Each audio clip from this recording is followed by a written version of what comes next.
Broadcasting from Meredith Hall Studios, you're listening to Covering the Field Sports Show, featuring sports analysts Big Rich Martin, Marc the Shark Sabella, Rockin, Ronnie McKinnon, Gator Gates. And now here's your host, Joe the Answer Ellison. First up today and covering the NBA are analysts Marc the Shark Sabella and Big Richard Martin. Marc, let's look at what's been happening in the conference finals in the National Basketball Association. Let's start in the West, where Golden State holds a commanding 3-1 lead over Dallas. What's been the story? I'm going to start off by giving a shout out to Big Rich, who was trying to convince me to take Dallas in the Game 4 last night. He was 100% right on that. I was 100% wrong on that. I was going off of kind of some post-game, body language and some comments from Jason Kidd, the coach, and from Luka, the superstar. They were already talking about next season. Not the best thing you want to hear from a betting standpoint if you're going to take the team, but I wanted to give a shout out to Big Rich. He definitely took that one. That was a good pickup on him. Well, I'm sorry. But, if you look at them, they just didn't they haven't been closing out on the road. Yeah. And, if you look at the pattern, against Denver and against Memphis, and, who knows what really would happen if that shooting didn't take place yesterday. I mean, I think everybody had a heavy heart playing on that game, especially being that close in Dallas. Yeah, and I was just going to lead into that, Big Rich, that, to me, I mean, we watched the game, all of us watched the game, but it was Steve Kerr's emotions seemed to be higher than the players' emotions. I saw them goofing around. Draymond Green, I think, played the whole game with a smile on his face. There was no killer instinct. There was they were playing with house money, it felt like last night. And they, to me, didn't feel like they took the game. It was almost like they were just kind of going through the motions almost last night. Now, granted, Steve Kerr's emotional response, to the Uvalde, Texas elementary school shootings, I mean, he was just in tears. I mean, he just was basically in the post game. You can see that he was rattled. If he was rattled, who knows, how the players responded or that sort of thing. But it definitely had a different feel to it last night. I look at it as Dallas plays Game 5. Game 5 in the Bay Area. Golden State's a 7.5-point favorite. The money line on that is minus 350. And the series, if you wanted to take Golden State right now, is 40-1. I'm just going to go ahead and take Golden State on the money line and just really up that bet. And I think they get the job done at home. Big Rich, since you're kind of, you've been really studying this, following it, you're kind of right there on the emotional impact and then the history of it. What do you think about that? Well, the spread, as everybody you said, it's moved from 7.5 to 7 on the William Hill. Everybody seems to be betting a little bit towards Dallas to move from that half a point. I think you can put a fork in Dallas. They're done. What's the record, Joe? If they're 3-0, is it like 146-0? Yeah, at least, if not more, 148, something like that. Yeah, exactly. And I don't see the Splash Brothers being the first. I think they go home, they take care of business. I like the 7 points. I'm going to drop it. I'm going to take the Warriors, drop the points. And so, I think they're done. But it was a good show. Gave their fans something the last night. Gave them something to go home with and a good feeling about next season. You're right, though. If the team's talking about next season, it's hard to bet on them. If they're talking about this season's being over, I mean, that's, it's hard to bet on that. Someone that feels like they're already out of the series. Yeah, well, I predicted Golden State in 7. I was expecting a really good series. And now I'm also saying Warriors in 5. I think we're all in agreement. It's all over tomorrow night. Well, Luka is plus 30 points on the 5 elimination games. So he scores 30 points a game on all 5 elimination games that he's been facing. Okay, that might be a prop to try, but he doesn't have enough around him, apparently. Right. I don't know how much, I forgot how much Golden State won the games 1 and 2 by, but I think they were both by more than 7, if I'm not mistaken. No, you're correct. Yes. So that would be the pattern. In the Eastern Conference Finals, Miami and Boston are deadlocked at 2 going into tonight's Game 5. What's been going on there? And what do you see happening in the end? Well, Joe, when we did the show a few weeks ago, kind of at the start of the playoffs, you and I took Phoenix against Miami in the finals.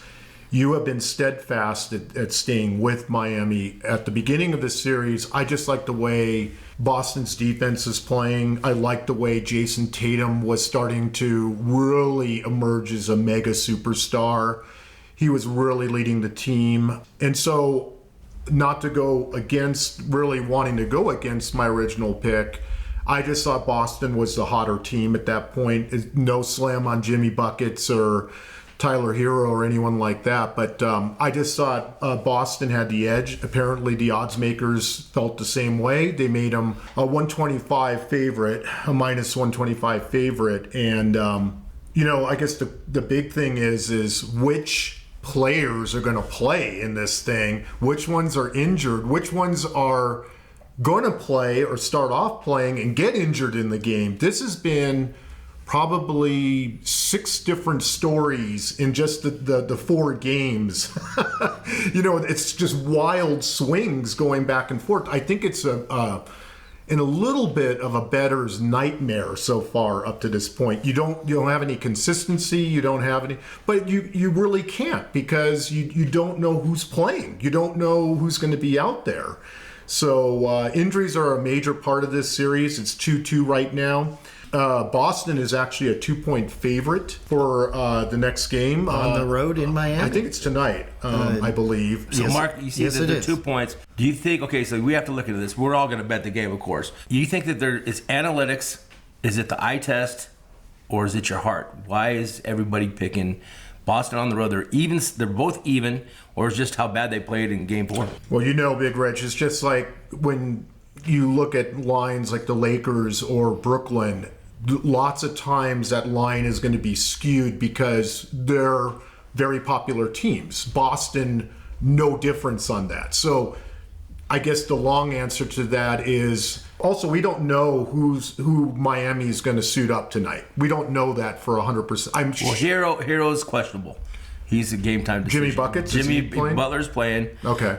Robert Williams is questionable, but he said he's feeling good. What That's a about good sign. Smart? Smart is questionable. He still has ankle swelling, but it's better than it was on Game 4.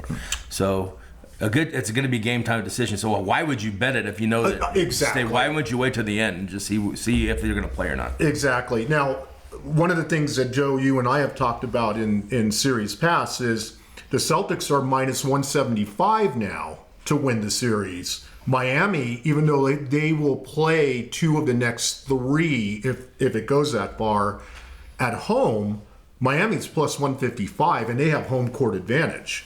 You can take a shot with Boston either on the money line minus 2 if you're leaning that way instead of giving up the 175 on the series. And if you're wrong, you can just double up back at home. So I think that's kind of how I would look at it, but I agree with Big Rich. There's definitely some public sentiment in that line tonight because nobody knows what's going to end up, who's going to suit up. Nobody knows what's going to happen on this. So, Well, generally, the way I understand Miami, when they put somebody on the questionable, they generally end up playing. And when Boston puts a guy questionable, it truly is questionable. And he might not play. is that an old Pat Riley trick? Or Well, we know that Robert Williams when he's in there, he is so efficient against Yes. Bam Adebayo. When he played the game, he didn't suit up. Adebayo had 31 points. The games that he Robert Williams dominated. plays, he had 10, Dominated. 9, and 6. So he's kept them at like a 9-point average when he's in there. So he definitely takes them out of the game. Yeah. So Yeah. that's big. I don't know. I mean, if you look at, I like the over tonight. The over tonight's 202, and I thought that's extremely low. Because if we look at Game 1, the over was 225. On Game 2, it was 229. On Game 3, it was 212. Now, Game 4, it was 184, but Miami only had 82 points. Right, and one of the storylines, Big Rich, on this series, and we all have been watching it and betting it, of course, but is the number of missed shots. I mean, the percentages, the field goal percentages are so low for both teams on this. And as you had just noted, it's actually going down every single game. So that's why you probably have a 2-0-2. A 2-2 series tie, and as you get closer to the end of the series, both teams are going to start to feel the stress and the pressure of making these shots. But Miami is averaging 115 points a game at home. So why wouldn't you think that they're going to be somewhere in that vicinity? I mean, if it's a 100-point game, 100-point game, I think a 2-0-2 is a really positive bet.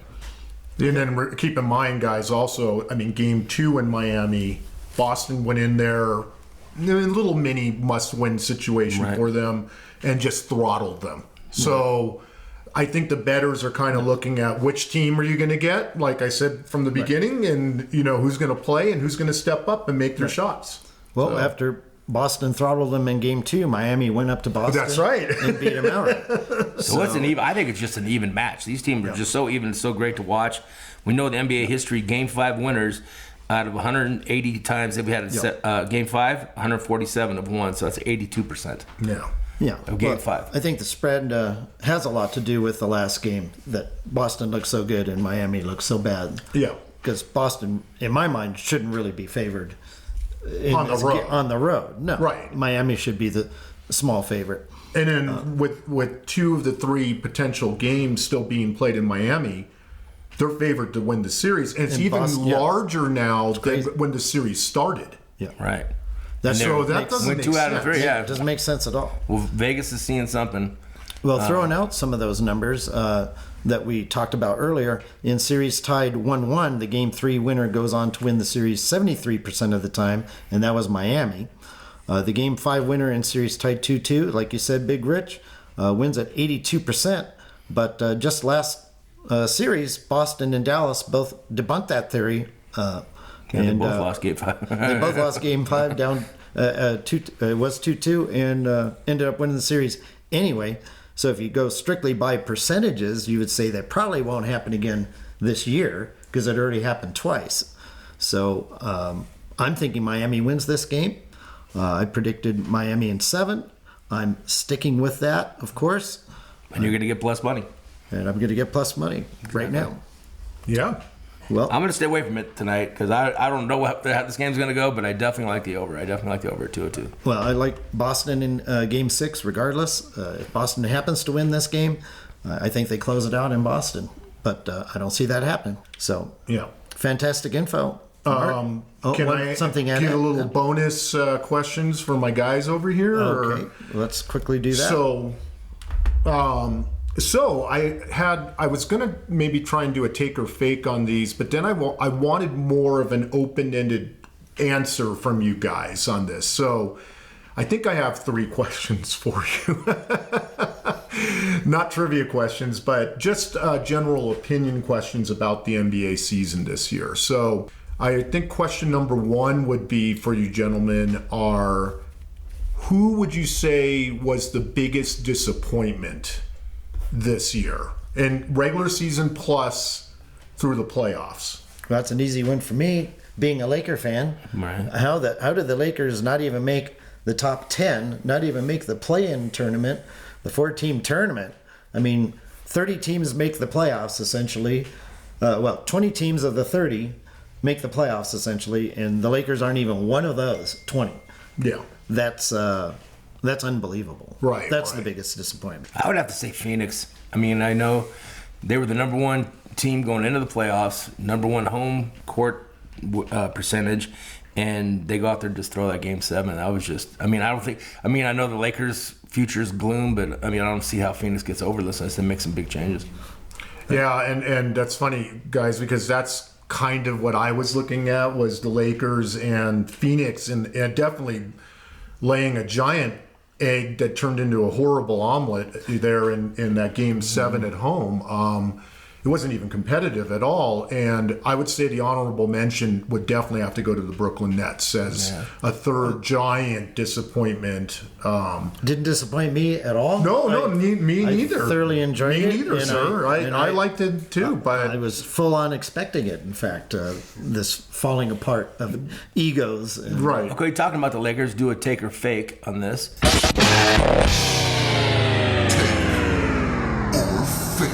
The Lakers, are they in worse shape than Green Bay? Because they have they both have locked up their big players. They have no money for anybody else, and they don't have, Green Bay has not even addressed their wide receiver issue yet. And I think the Green Bay is just going to tank this year. Who's he going to, unless they have a good running game and go to defense, but I think Aaron Rodgers just took all the money and said, I'm a selfish player. That's the way I feel about it. Kind of in a state of shock there. This is Aaron Rodgers we're talking about here. We could throw me, you, and Marc out there, and I bet you we could still win a couple games. And I do like some of the players that Green Bay has picked up through free agency and the draft. Aaron Rodgers will find a way to score points. I think they're slightly concerned about that. Okay. I'm going to go ahead and play the game right here and say take for Big Rich's question. Take or fake. I think the Lakers in far worse shape. There's been talk that they're not going to trade Westbrook now. They're not going to actually do anything to the big three. And it'll be interesting to see what the other players number 4 through 12, or what is it now, 15, I guess they've expanded the roster, so 4 to 15 are actually going to be this next season. But I think Pelinka and Jeannie Buss are definitely under the gun for not to have a repeat of that. Pressure's on getting a coach who can put this team together. Yes. Okay.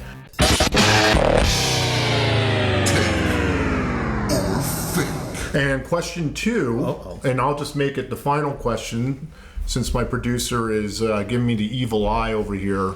What do you guys think are the biggest surprise of the NBA season? And it doesn't even have to be a team. It could be just a surprise situation or a surprise, like you didn't think that was going to happen. That's a tough one. I'm just looking at the Final Four, it being Miami and Boston, Golden State and Dallas. I think out of Dallas, Miami, and Boston right there, you might have not picked those teams at the beginning of the season to be there. Maybe you would have picked Golden State, but they were all hurt. And you had no idea what kind of team you were going to have out on the floor at the beginning of the season. So I'd say all 4 of these teams are somewhat of a surprise. My surprise would be, how great these series have been. I think these playoffs are just matching NCAA. I told you that NCAA can't match your NBA enthusiasm when the NCAA bracket was going on, and I'm gonna have to say they are definitely meeting it, because I've enjoyed every game. Just looking forward to the games, looking forward to the great play, and just seeing some upsets, and like you said, there was a little bit of some blowouts going out. A lot of blowouts going on, but I'd say that is a surprise right there. How many of these games are done by the first quarter, like that Miami-Boston game where Miami is down 18-1. Right. At one point, and it's like, how many of these games have really gone down to the wire? Not many at all. Joe, you may be the answer, but you can't answer that question with two answers. I want to change my original answer. The second answer. Since you're the host, we're going to allow that. You're allowed to do that. We'll give you a mulligan. I just learned something. Always let the guest speak first. There you go. And then you can learn from your guest. And you can actually change your answer in your mind. Yes. Very good. Well, fantastic info, Marc and Rich. And next week, we'll be talking about the NBA Finals. Thank you. Thank you, gentlemen. Our next guest today and covering hockey is Gator Gates. How are things going today, Gator? Oh, I'm doing excellent, Joe. Thanks. As of Wednesday afternoon in the second round of the National Hockey League playoffs, one series is already finished and 3 are ongoing. What happened between rivals Tampa Bay and Florida? Okay. Well, Joe, this one was actually disappointing to me because I thought Tampa Bay and Florida would be like Edmonton and Calgary, which that's what they did show in the regular season. But when I'm looking at this game, you got to look at Vasilevsky's save percentages. And I'm just going to run through them real quick. The first game, he was at a 971. Second game was 972. Third game was 971. And the fourth game, he got a shutout. 49 shots were put on him, so at a 1,000. So what this is telling me, Joe, is that Florida got the 49 shots, but the pucks were coming from the point, and they were trying to tip them in on them. Well, when you got a goalie like Vasilevsky, Patrick Waugh, Martin Brodeur, you got to get them moving from post to post. And that's where I think Edmonton and Colorado both have an advantage over them. I think they can make them move. Right. Tampa Bay actually swept Florida. Lightning goalie Andrei Vasilevsky. If anybody had listened to our podcast last week, you would have taken Tampa Bay and under in Game 4.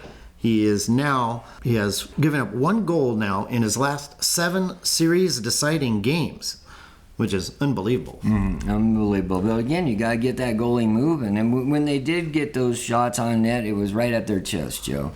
49 shots is tremendous. It should have been 5-2. But you got to move that goalie. Right.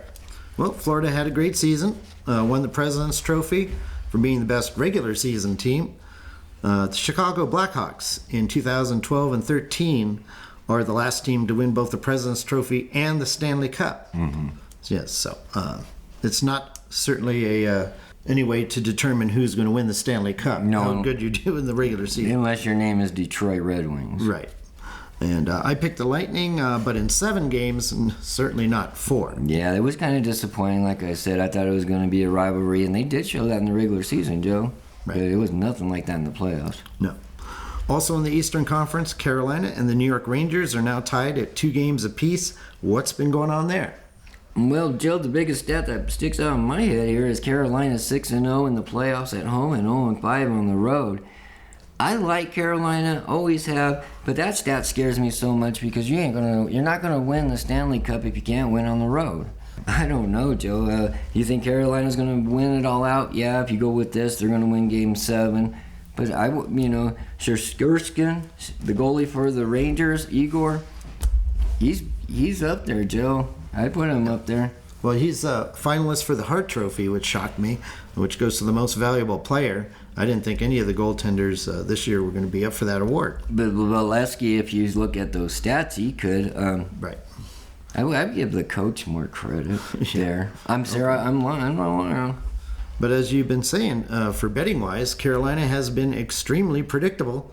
Like you said, Hurricanes have won all 6 home playoff games, lost all 5 of their road games, and all 4 of their games against the Rangers in this series have gone under.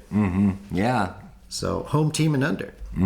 Yeah, 1-2, 0-2, 0-2, 1-3, and 1-4. So yeah. Right. I predicted Carolina in 7. It's leaning that way. If it comes down to a Game 7, keep in mind that Carolina is a perfect 6-0 in Game 7s in their history. There you go, Joe. Yeah. So also worth mentioning is that in series tied at 2, the Game 5 winner goes on to advance 79% of the time. So if it does end up, let's say that the Rangers win Game 5, that 4 out of 5 times, they would end up winning the series according to history. I just don't see that, Joe. I would have to take Carolina. You'd still take Carolina. They're going to be at home, Joe. You hear that crowd? I know. They're not going to. No, the crowd is great. No doubt. In the Western Conference, both Colorado and Edmonton were up 3-1 in their series over St. Louis and Calgary, respectively. What's been the story so far? Okay, well, Edmonton and Calgary has been the best one for me, Joe. That rivalry is crazy. And I just want to explain to people that Canada up there in the Albertas, Edmonton is the blue-collar town. And a lot of workers on oil rigs and things like that. And the Canada or the Calgary is more like the white-collar town. So those two teams hate each other. It's not just that they're playing hockey. They absolutely hate each other. So that makes this great. That's how I thought Tampa Bay was going to be, but it didn't pan out that way. Joe, what I'm seeing here is Mike Smith. You know, he's the goalie for Edmonton. He's been pretty right on, but he gave up a really bad goal last night, Joe. The shot was 135 feet away, and he said that he couldn't see it. I don't know. Right. That scares me, Joe, when there's things like that. We don't have Edmonton advancing beyond this round. Anyway, if I remember our picks, we were both liking Colorado. Oh, yeah, exactly. Yes. I think it's going to be Edmonton and Colorado. and I think Colorado's going to beat Edmonton. But even if Edmonton does beat Colorado, I think that they do have a really good shot of beating Tampa Bay. Okay. Well, Colorado, I guess, figured out its goalie situation. Darcy Kemper, what do you think about him? Okay, well, he was out due to a stick going into his eye, or right near his eye, but he came back, and if you look at his save percentages, he's got a 920, a 960, or 903, and 935, and in Game 4 was his worst one at 850.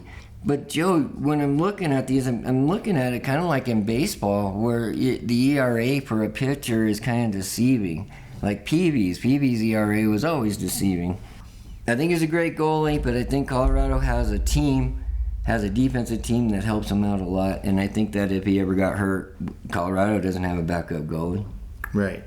Well, I picked Colorado in 6 and Calgary in 7, but now I'm thinking Colorado in 5 and Edmonton in 6. Now, Edmonton, if that happens, Joe, and Edmonton plays Colorado, Edmonton is going to have to find a way to hit those Avalanche guys and slow them down. They are so fast, Joe. Mm-hmm. Well, both games in Calgary went over. So in Game 5, I'm going to go Calgary and over, and we'll advance to Game 6 where Edmonton will win. I'm not betting a total on that. I'm going to take Edmonton in that game. In Game 5? Yeah. Just take them out in 5? Yeah. Okay. And tonight, you're thinking Colorado ends it? Yeah. And we don't even have to worry about a Game 6. And Yeah. I agree with you there. Yeah. Looking ahead to the conference finals, who do you have winning and meeting in the Stanley Cup final? I think you kind of mentioned it already. Well, I'm going to say it again, I got Colorado and Tampa Bay. I would love to see Colorado and Carolina, but the way Carolina's playing right now, I just don't think they're there. But, yeah, that's what I see, Joe, and I also see Colorado winning in 6, 7. I can see 7, and I'm going to go 6. Well, I've also got Colorado defeating Tampa Bay. Remember, of course, Vasilevsky 17-0 in games after a loss. Mm-hmm. So that tells you it's probably going to go 7. Yeah, but those stats don't go on forever, Joe. Excellent job, Gator. Thank you. Well, thank you, Joe. Back to the show is our football expert, Big Richard Martin. Big Rich, what were the big stories in the United States Football League last week? Well, we have to start with their opening game. Philadelphia upended Tampa Bay. I mean, that was a surprise to me, especially having him, Case Cookus playing again for Brian Scott.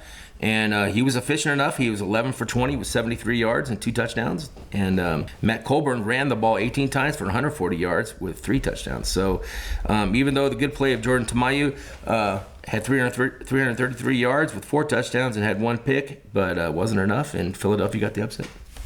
Right. Undefeated Birmingham won and covered the point spread for the 6th consecutive week. That's consistency. That's what the bettors want. That's what they want, and that's what they're getting. The home team is definitely the home team. Jamar Smith had 143 yards and 2 touchdowns, and Alabama Birmingham's just upended that the lowly Michigan Panthers. Yeah. Houston, they've been pretty consistent too. They managed to lose in every possible way very late. They've lost on the last play of the game for the 2nd consecutive week, and they lost with 10 seconds left 3 weeks ago. The Gamblers, they're 1-5, but they've lost those 5 games by a total of 15 points. They could easily be undefeated, just like Birmingham. They could be, or at least 4-1, and now they're looking at playoff elimination in week 6. Like you said, they lost. Luis Perez actually came in. They have a 2-headed quarterback situation. Their quarterback went out. DeAndre Johnson went out in the 2nd quarter after he got sacked and hurt. And Luis Perez also had a lot of playing time throughout the year. He didn't play last week, but he came through, gave him a comeback. He had a quarterback sack with triple bagels on the clock. He got stopped initially and then stretched the ball over and had that beautiful USFL football go over the goal line. We all saw it with our eyes and through the computer or whatever they have on there, and definitely crossed the line. And good for him. And like you said, they're the Houston Scramblers. They scramble at the end of the game, and they can't seem to get that win. Yeah, there's a little lack of coaching maybe at the ends of these games. Kevin Sumlin who wasn't, a very good coach in college either at the end of but his college he career. did have a good team with Houston Cougars. Yes. He did. He was. I thought that he was going to be. Actually, they were my preseason favorites, and only because I like their name, the Gamblers. The Gamblers, sure. But Yeah, for some reason at the ends of games they lose confidence and they go, oh, here we go again, and they find a way to lose. I will mention for the second consecutive week, all 4 games went over the total. all right. We were talking about that. We did hit the overs, and then now this week, Vegas has adjusted the lines. All 4 games are over 40 points this week. So the overs, Vegas is starting to catch on the overs. I always like Philadelphia in the over, or whatever they're playing, because they usually put 35 points to 28 points up a game. So Right. A little more William Hill news. They offered no halftime line or in-play wagering on the Birmingham-Michigan game. They're going pick and choose on that. Maybe they're going home early for dinner. The guys down in Vegas, I don't know what's going on. I'm looking for spreads. I'm trying to bet, and I can't do it at the book. And if I can't do it at the book, I certainly can't do it on a mobile app or anything. Right. Well, if you can't do it at the book, you're not going to be able to do it at all, probably. But, what about the New Orleans Breakers? They were breaking your heart this weekend, weren't they? That's my You Got Host story. Yeah, I know it is. I'm going to save that one. Okay, but Yes. Yeah, they won by 10. Jordan Ellis had a great game, and Anthony Johnson also had 22 carries for 102 yards with 1 touchdown. So I think we covered all those games. Big Rich, your predictions went 3-2 last week, bringing your grand total so far to 18-9. Man, I'm still below the Gator line. Still below the Gator line a little bit. I'm at 67%, trying to bring it up there, but For football, that's pretty good. against the spread, yes. Yes, because sometimes hockey, the spreads can be kind of bigger minuses. We're dealing with point spreads here. Right. What are your picks for this weekend? All right. Let's get started. I'm going to take New Jersey Generals. I'm going to drop the points. I'm going to go ahead and take them over Tampa Bay. Of course, taking New Orleans Breakers over the lowly Panthers. The Stallions definitely are going to beat the Maulers. I'll take them and give the points. And then the Houston Gamblers, I'm going to take an upset with them. And I'm going to take the points with the Gamblers since they only lose by 1 or 2 points. You've proven that right. But I'm also going to bet the over on that. Wow. We are in such agreement for the first time all season. Anyway, I'm going to start with the Tampa Bay and New Jersey to go over 43 points. 3 out of the last 4 Tampa Bay games have gone over and scored at least 47 points. According to my numbers, New Jersey games have gone 3 over, only 1 under, and 2 pushes. I must add that my picks did go 4-1 last week with that one heartbreaker. New Orleans, maybe I've finally got the hang of these USFL games. I think we played enough games now. Also, I'm agreeing with you on New Orleans, minus the 6.5 against Michigan. Michigan now 1-5 record-wise and against the spread, and 0-3 both ways as an underdog, which they are again this week, of course, and they will continue to be. Sunday, I'm laying the 12 points with Birmingham. Another agreement, as mentioned earlier. The one home team, Birmingham, they won and covered all 6 of their games. And finally, I'm agreeing with you again, amazingly. Philadelphia and Houston over 44 points. Both teams have gone 4 overs and 1 push each in their last 5 games. Very consistent. Very consistent. And, we, like I said, the one thing we don't know about these is the injury reports. They're very, very difficult to keep up with the USFL. So, try to watch the games and then make your bets. Try to see the pre-games because you're not going to have any information out there on the internet or anything of who's going to be playing. Good work and good luck, Big Rich. Thank you. Thank you for having me on the show. Coming up to the plate now is our baseball and horse racing correspondent, Rockin' Ronnie McKinnon. Welcome to the show, Ronnie. Joe, how are you? Thanks for having me. I'm doing great. What's the news this week in Major League Baseball? Well, Joe, we'll want to start with the standings and such. Well, sure. Let's get an idea who's been playing well. The standings might be a little deceiving as to perhaps who's playing well right now. Like if anybody's consistently hot or... Well, we're about a quarter of the way through the season, right? So 162 games are all played around 41 or 2 or 3 games. So right now, actually, the Yankees had lost a couple games, but they still have the best record in baseball at 30-13. The Dodgers in the National League West are at 29-13. We have Tampa Bay, Toronto are still kind of, a little bit. There's a long ways to go in the East in the American League. They're the only teams above 500. We go to the Central. We have Minnesota leading that division. They've won 6 in a row. Besides the White Sox, who are 21-21, everybody else in that division is below 500. Then we have Houston has been in first place now over the Angels. Right now it's just a 1-game lead. Then the other 3 teams, Texas, Seattle, Oakland, are all under 500. In the National League in the East, we have the Mets are still in first place at 29-16. Then we have all the rest of those 4 teams in that division are all under 500. Atlanta, Philadelphia, Miami, and Washington. In the Central, it's Milwaukee in first place. Then St. Louis, and then the other 3 are below 500 at Chicago, the Cubs, Pittsburgh, and Cincinnati. Then in the West, a lot closer race there. The Dodgers are still in first. San Diego is a game and a half back. The Giants had lost I think 4 in a row, and then last night was crazy game. They were way ahead, then they got behind and ended up winning in the 9th. They're 23-19. They're in third place. Arizona's actually still a game above 500 in 4th, and then Colorado is in 5th. The Dodgers actually right now, it's a big thing that I use when I bet is runs scored and runs against. The Dodgers lead the whole major leagues in scoring more runs at 236. They also lead the whole major leagues at giving up the least amount of runs allowed at 134. And the Yankees are pretty close. The Dodgers have actually played 1 more game at this point. Then we go into, I have some picks for tomorrow's games. There's a lot of games going on right now, so I didn't want to do that. But yes. Well, your picks went 4-2 last week. Yeah, 1 game was canceled, and altogether 10 for 16. So that's 62.5%, I guess. Yes, 10-6 over the past 3 weeks. So what are your predictions for the upcoming 7 days? Well, I'm going to make some picks for tomorrow's games. I have 5. Then I'm going to put some on the site also in the next few days for some games coming up before next week's show. So tomorrow, I have Atlanta over tomorrow's going to be tomorrow's going to be Thursday. Thursday, the 26th, right? Right. Okay. And I have Atlanta over Philadelphia, St. Louis over Milwaukee, Boston over the Chicago White Sox, the Angels over Toronto. That ought to be a good game, and Minnesota over Kansas City. So those 5 for tomorrow, and then I'm going to put some more on the site. Okay. Are there some other stories, perhaps, in the world of baseball that you might want to share with our listeners? I do. Well, I was talking about the betting, and it's like 2 major reasons why the standings themselves can be deceiving, especially at this time of year.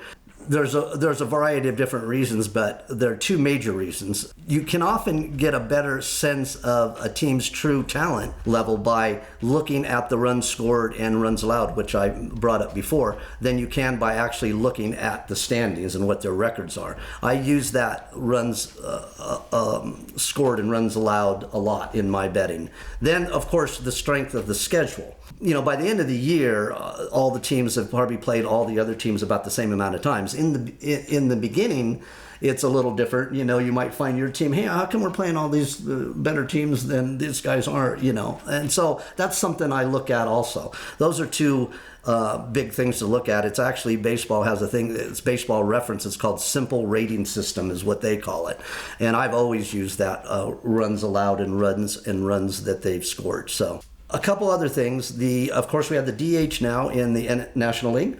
2 teams that have actually looked like they've prospered and done well with it is the Phillies, because they've used Bryce Harper a lot, who is hitting really well, and the Cardinals using Albert Pujols, who has done a great job, and love him. Wish we would have kept him on the Dodgers, but those 2 guys have seemed to excel in that DH role more than any of the other teams.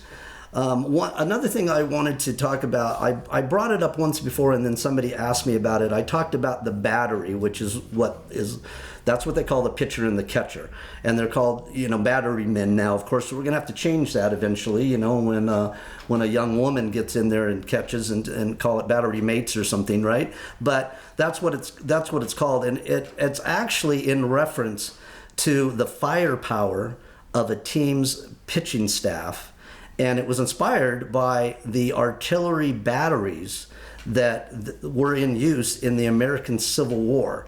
And that phrase, battery mate, was coined by a guy named Henry Chadwick in the 1860s. So that's kind of where it came from. If anybody ever hears that, the battery mate, that's the pitcher and the catcher. And that's just a little history on that.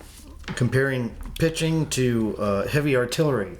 Right. At the same time. Yeah, exactly. Yeah. And that's pretty cool. Yeah. What was that? Like I said, 1860s. You know. I wonder what the speed was on the fastball back in 1860. Right. Well, obviously they didn't have the guns, and all that. But yeah, couldn't have been a whole lot. Wasn't. It was nowhere near what it is today. That's for sure. Any other baseball stories you might want to share? Yeah, I did want to talk about something else. The pitch clock, which they're using in single A baseball. There's 6 things that have been learned so far watching that. And one, the clock, how it works. There's 14 seconds with nobody on base, and there's 18 seconds until they have to pitch it with somebody on base, with 1 or 2 more runners on base. So the clock actually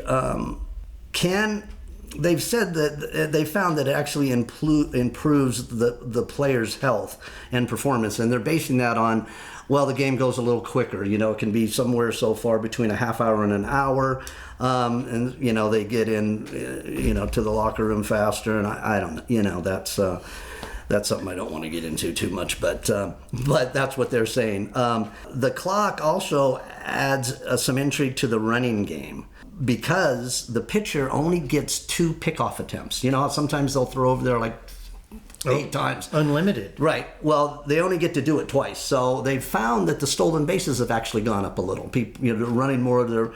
They know the pitcher can't do it, and they still got to, see what his move is and be able to capitalize on that. So that's what they're finding out so far with that.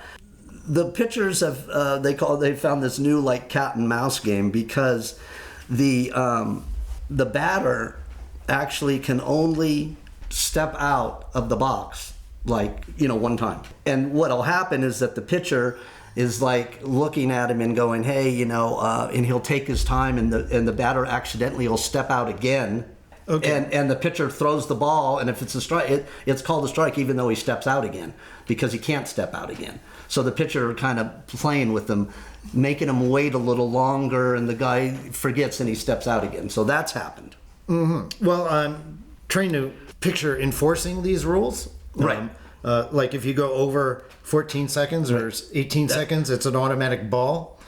I would assume. Yeah. I would. I like this 2 throws to first base or any base, I would assume, and then that he can't throw it to first base anymore. Right. But if he does, I guess I would assume it's a balk. Right. If you don't get him out. Right. And the thing is that a lot of this they're still trying to figure out. I mean, they're still playing with it. So far, a lot of the players like it. They talked to Rachel Balkovac, right? We've talked about her a bunch before. She's a manager in Single A. She actually, Rob Manfred, the commissioner, went and met with her, and they had a good visit. And she and a lot of the players and a lot of the managers that have seen this like it. Of course, there's bugs in everything that's new that they have to figure out.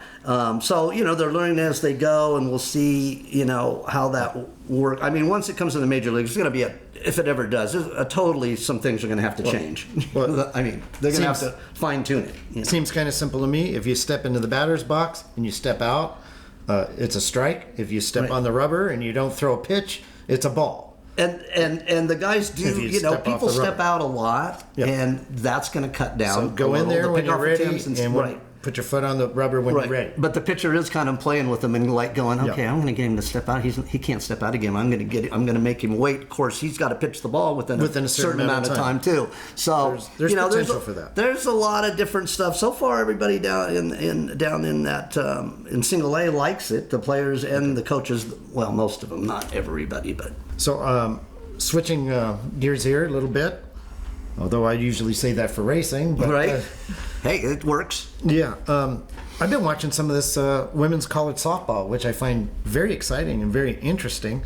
And we've already gone through the regionals, and now we're down to the super regionals. That's right. And I was wondering what's been going on there. Well, that's right. I love softball too. I played a lot in my life, slow pitch, fast pitch, and it's great. And we, little shout out to the women and super regionals. Like I say, these are best of 3, 2 out of 3.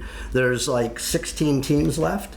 Number 1, Oklahoma is number 1, and they'll be playing number 16, UCF, and then we have number 8 Arizona will be playing number 9 Northwestern, number 5 UCLA will be playing number 12 Duke, number 4 Arkansas will be playing Texas. Virginia Tech number 3 against number 14 Florida. We have Stanford versus playing Oregon State. We have number 7 Oklahoma State playing number 10 Clemson, and then Mississippi State playing Arizona. So this is the 2022 Division I softball championship in Women's College World Series. So we'll talk about it more next week as they get down to it, to the 8 and the 4 in the finals. Yes, Oklahoma, my favorite school, 52-2. They had a record 40-0 start. There was a point in the season where they had 104 home runs and allowed only 104 hits in that same amount of time early in the season. That's amazing. This is one of the most dominant teams in the history of softball. That's true. And a heavy favorite. Exactly. I mean, there's some other good teams in here, so we'll see. Virginia Tech and UCLA and Arkansas, but Oklahoma's pretty tough. Well, terrific segment, Ronnie. Joining Rockin' Ronnie McKinnon is Gator Gates, here to review the Preakness. I guess we'll start with Ronnie. What was your take on what happened? Well, I love that horse racing, and we talked about this before about the Triple Crown races being, hard to pick, and we get into all the other ones a lot more, Gator and I know, throughout the year, and we'll be having some more of those. Obviously, this was the winner was early voting. Actually, went off about 6-1, so not a bad payback there. I had myself, I usually do I did a trifecta again. I had early voting and Epicenter, who came in second also in the Kentucky Derby, but I did not have the third horse, Creative Minister, who came in third. Wow. I mean, it's still exciting. It's fun. There's only 9 horses in this race. The other 2 that I had in part of my trifecta came in 4th and 5th, Secret Oath, and, actually 4th and 6th, and Simplification. Just wanted to say that we, 2 weeks from this Saturday, will be June 11th, and that will be the third leg of the Triple Crown, the Belmont in New York. And we'll be doing some picks for that before that happens. So, Gator, how did your picks in the Preakness pan out? Okay, well, my ticket was an exacta box with Epic Center over Young Voting and Simplification. So for $1, that returned $12.50, which is 3 times your money. So I thought I did all right, Joe. The race itself, kind of slow, maybe, for Preakness standards. Well, what I saw, Joe, was the track was fast all day, but the Preakness went at a minute and 54. Yeah, the pace, the speed, not. No, I contribute. I think, Ronnie, that it was 90 degrees at that time that the race started, so I'm thinking that's what it was. I don't know. Well, it's interesting because they talked about it a lot, the announcers on TV, how they didn't see the horses sweating doing when they come out and they parade all the way around before they get in the gate, and they seemed to be fine. But pretty hot. There was one horse that was sweating pretty bad. Right before. They just brought that up on that one horse right close getting to the gate. Which it takes a while, when they come out and do the parade and to get to the actual starting gate. But up until that point, they said most of them looked pretty good and fresh, of course, Well, it was 90 degrees, so there's no surprise. Pretty hot. We do have to answer one question that was asked by many non-followers of horse racing. Why didn't the Kentucky Derby winner, Rich Strike, run in the Preakness? What's your opinion on that? Well, I think it was for horse health and safety, and we haven't seen enough of that actually over time. We've lost a lot of horses. There's been a lot of things about the trainers, the drugs, the illegal drugs and stuff. But I think he was just looking at the health of the horse, and that's pretty impressive when you had a chance to go for a triple crown. I also think that the trainer thought that this was a better track, and you don't have 20 horses, you're only going against 9.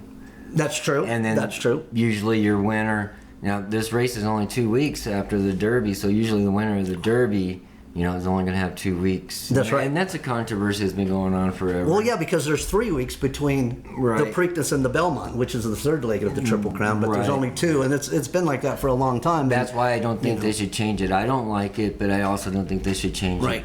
Yeah, but because you have to earn that Triple Crown, and other horses have done it. So. You're exactly right, and I just think kudos to the trainer, the owner, to say, hey, we're going to arrest him, and we're not going to throw him out there again. So another awesome segment, Gator and Rockin' Ronnie. Thank you. Appreciate you guys. Thanks, Joe. Thanks, Gator. Back to cover and predict a variety of sports action is Gator Gates. Gator. The Sunday of Memorial Day weekend to auto racing fans is like New Year's Day to college football fans or Thanksgiving to fans of pro football. I mean, the action starts early and ends late. It starts early in the morning with Formula One's Grand Prix of Monaco. What occurred last week in the Spanish Grand Prix, and what should we expect Sunday? Okay, Joe. Well, on the first turn, Lewis Hamilton and Kevin Magnussen bumped each other, and that put both drivers in the back of the pack. But Lewis did fight his way up to get 5th at the finish line. Now, Charles Leclerc looked like he was just going to have a routine win, but midway through the Grand Prix, his Ferrari lost power on lap 27. So the favorite, Max Verstappen, who won at a -110, he also put his Red Bull in first place in the constructors standings, with Sergio Perez put his Red Bull second, and and Mercedes finished third with George Russell. Now, Joe, the next week is at Monaco, and I'm going to take Charles Leclerc. I think that Ferrari has to do a little bit better than what they have been doing, but Max Verstappen is the favorite at a -150, Joe. Yeah, well, qualifying results are the premium in Monaco because passing is very difficult. Very tight track. If somebody qualifies first, I would bet on that guy, whoever that is. So those odds are going to change very quickly. Yes, they will. Exactly, always. Yes. But I will say Grand Prix of Monaco, the most prestigious and beautiful stop on the circuit. You got your casino turn, the tunnel, boats in the harbor. Although, of course, American television won't allow us to enjoy all the sights on those boats. It's beautiful to watch. Sure, it is the slowest race of the year out of all the racetracks. It is the slowest, but you're right, Joe. It's very beautiful, and there is a couple of places to pass, but you're right. Qualifying's everything in this race. Right. And next up will be the Indianapolis 500 around 10 a.m. Pacific time. What happened during practice and qualifying? And do you have any predictions? Well, Joe, we had 26 cars that qualified with a speed of over 230 miles per hour or better. Now, on Friday, the winds were 41 miles per hour, but that didn't seem to bother Connor Daly. He had a practice speed that topped out at 243 miles per hour. Now, he did qualify 18th, though. But Saturday, we did have 2 lightning delays, and they did get qualifying done with Scott Dixon getting pole at 234 miles per hour. But he is sitting at 4-1 right now. Joe, I really like Newgarden and VK. Newgarden's at 10-1, VK's at 12-1, but I'm going to go with Newgarden, Joe. Yeah, that Dixon going at 234, that's a record. So we're just going faster and faster these days. Newgarden is a Roger Penske car. Penske cars have won 18 times, but they don't appear to be the fastest on the grid.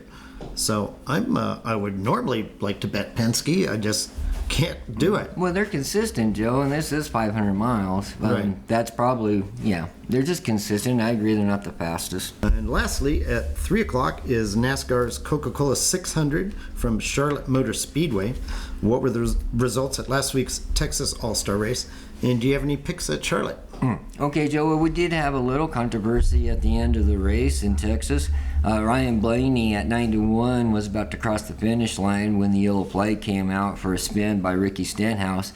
But the team thought they won, but the race had to be under green to finish by the rules, so they did do 2 more laps. But it didn't matter much, Joe. Ryan won the race and the $1 million check. Now, Denny Hamlin was a little unhappy, but he finished 266 thousandths right behind him in second place. Now the Fords were 4-1, and they received first, third, and fourth. Joe, NASCAR did say that they did bring out the yellow flag just a little too early, and they should have waited for Ryan to cross the line. But what I want to know, Joe, is if you saw the Ross Chastain driving over Kyle Busch's car in this stage 2 there.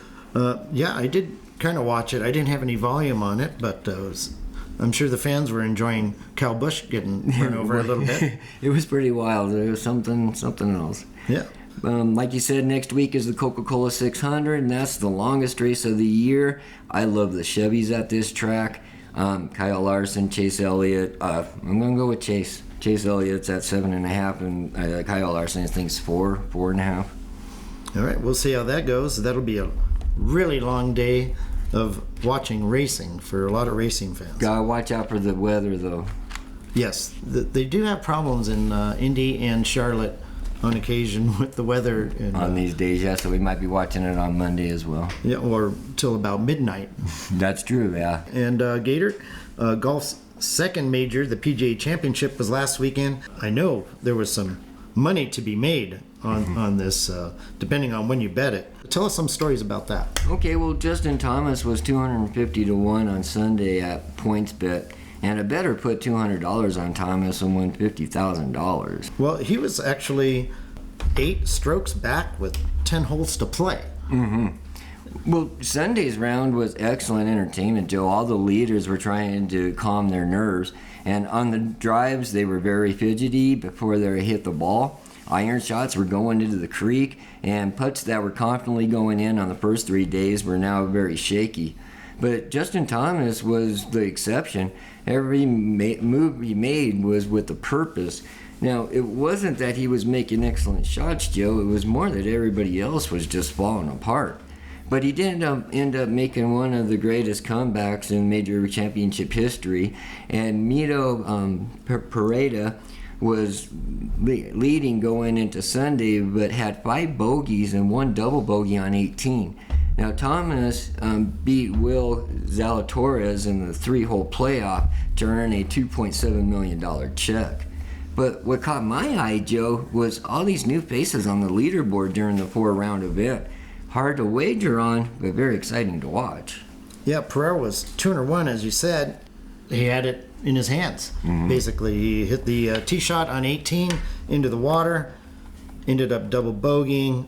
That would have been pretty amazing, 201. I will note that he was part of the will he finish in the top 20 list, so the odds makers did have an eye on him. Well, 20. I saw some that were top 5, top 10 too, Joe, on those props. So, he wasn't expected to do that well. Yeah.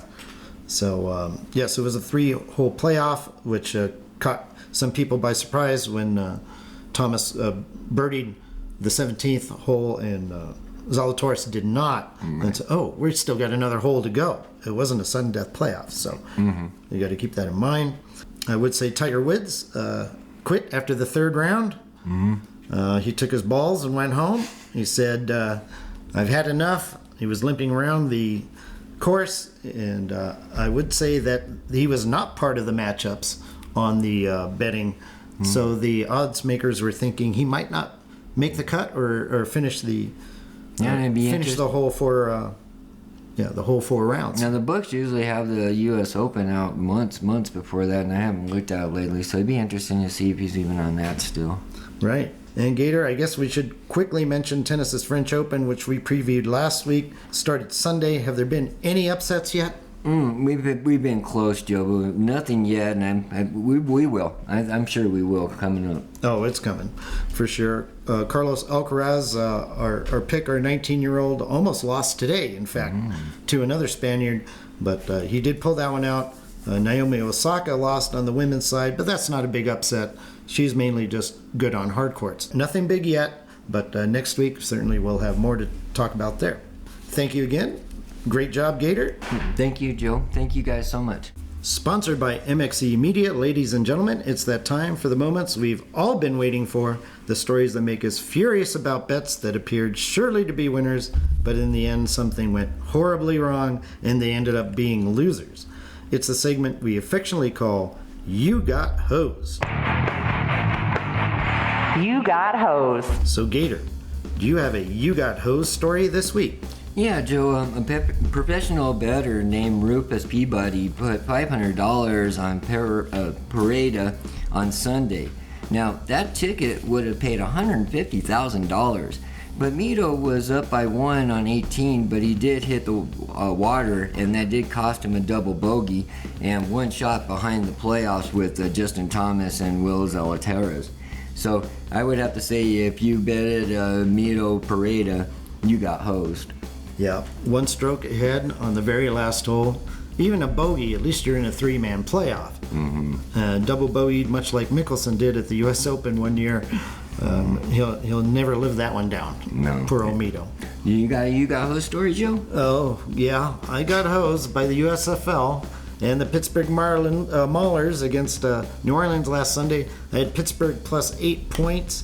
Maulers were down 2 touchdowns before they even tried to throw the ball. It was hard to watch this game. They have this new quarterback who looked pretty good the week before. They drive all the way to the goal line, and Vadley is his name, threw an interception, returned for a touchdown. They're down 23-3. Then Pittsburgh showed life, scored a TD, cut the score to 23-9. That's when these new rules should have gone. They should have gone for 2, cut it down to 12, where they'd only need a touchdown, 3-point conversion, and field goal to tie the game. Coach Kirby Wilson foolishly decides to try an extra point, and they deservedly missed it. It was poor strategy. Still, Pittsburgh scores again to make the score 23-16. I'm covering the spread, 4 minutes left. All I have to do is get the ball back. Naturally, New Orleans drives the ball into field goal range. 3rd and 6 with a little over a minute left. First down ends the game. Of course, the Breakers gain only 4, and with 40 seconds left, they kick a field goal to win by 10. Pittsburgh should have covered, or at least pushed with the 2-point conversion. They end up being my only loser on my 5-team parlay as I go 4-1 on my picks. I got hosed. You sure got hosed, Joe.